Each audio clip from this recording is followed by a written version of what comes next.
All seems to be set for H3 governorship and House of Assembly elections in Cross River State.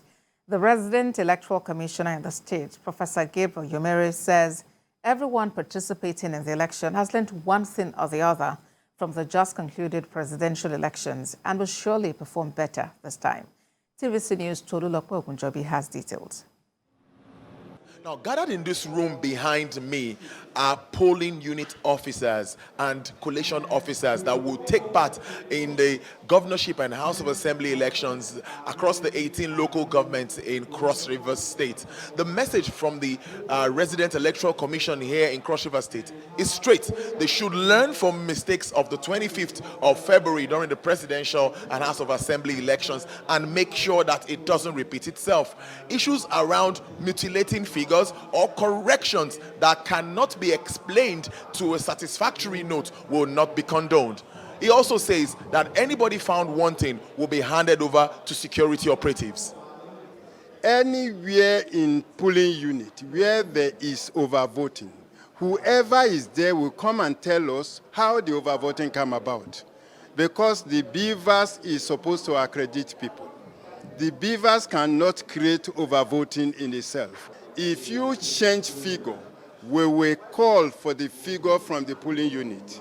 If it is at the level of the ward, if it is at the level of the local council, we will call for the figures in the polling unit, the figures in the ward, and compare it with what is entered there.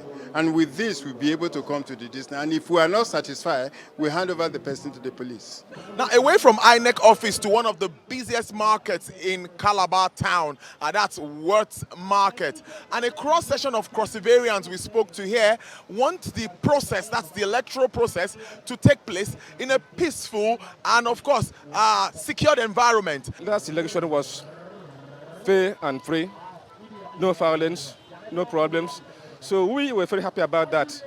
But the problem I have is that there is this perception among Nigerian people that elections in Nigeria is normally predetermined. Presidential election was peaceful.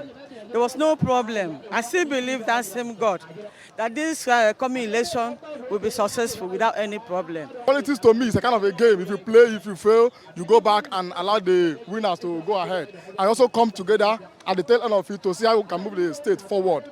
Figures from INEC shows that about 450,000 accredited voters took part in the just concluded presidential elections. That's a far cry from the 1.6 million persons that picked their permanent voters card at the commission.